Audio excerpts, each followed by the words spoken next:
वित्त मंत्री निर्मला सीतारमण। नमस्कार।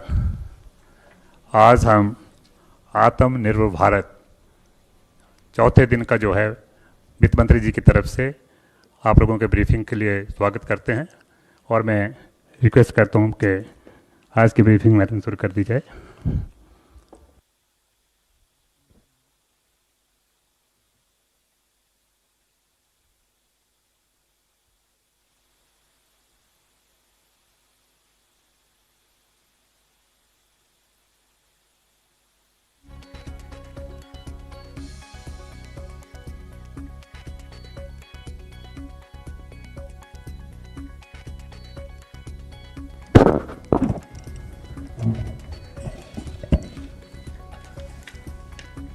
Namaskar.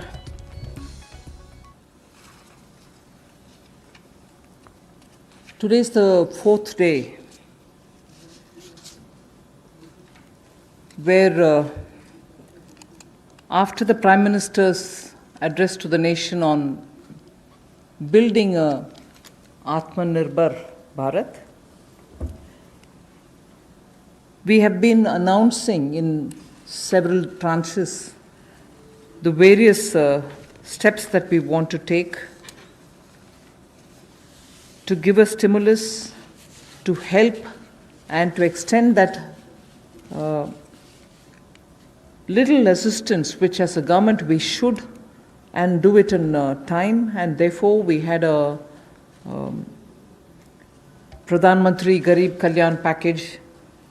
Post that we also ensured that people don't suffer with having to file their returns or comply with taxation and related things.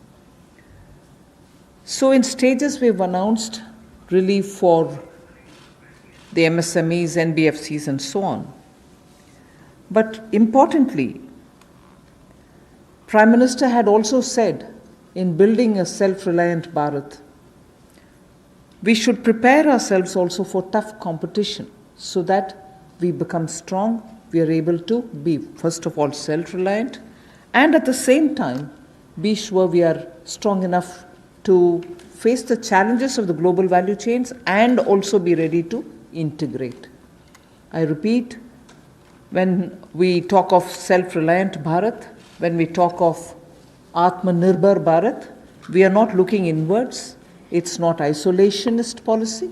It is certainly making India strong, making India rely on its strength and be ready to face the global challenge.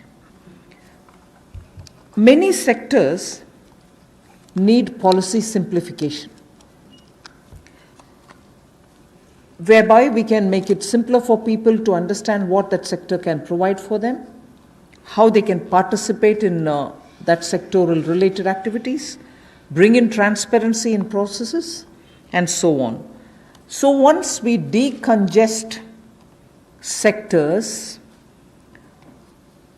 we can also provide the necessary boost. That sector too will become strong enough and competent enough to provide the necessary boost for growth and employment. And as you all know, the Prime Minister has a very strong track record in taking up reforms, deep systemic reforms. I'll just highlight those reforms which are worth recalling. And on those reforms, it was public knowledge and all of you all covered extensively the efforts that had gone to take everybody on board so that those reforms become everyone's reform. DBT, the direct benefit transfer. Today it's become very useful for us to be able to directly give money in the hands of people. GST, which had been pending for a very long time, all states were taken on board and GST brought in one nation, one market. IBC, companies waited for decades to have their insolvency related matters settled. Limited success was felt through the various other programs, schemes which existed, SARFACI or BIFR and so on. Then the several steps which were taken for ease of doing business so that India becomes an attractive destination for investment. You also had the public sector banks reforms, not only just infusing some equity, but also making sure that they become professionally managed, although they are public sector banks, and performing well, but still they needed to have more professionalism. So that was also, and giving independence for them, because that's an area in which I would take extreme pride to say, between 14 until today, you wouldn't have had one phone call going to any one of the banks saying, give this loan to my cousin or my whoever. No cronyism has been developed through the banks. Direct taxation reforms, Revenue Secretary is here.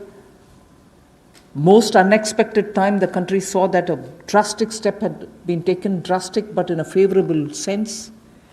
Power sector reforms.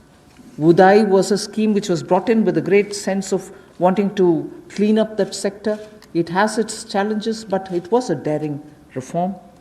Coal sector, and also water and irrigation. There are many such I can list, but Prime Minister Modi has been absolutely consistent in making sure reforms are taken up. So structural reforms are the focus of today's announcements. Today's announcements are focusing on structural reforms. The sectors in which these measures will be impacting are those sectors with these reforms which are going to be the new horizon for growth. And therefore, we see great potential in more investments which can be drawn with the reforms that we are announcing today. More production can be clearly marked, and certainly it will lead to a lot more employment possibilities.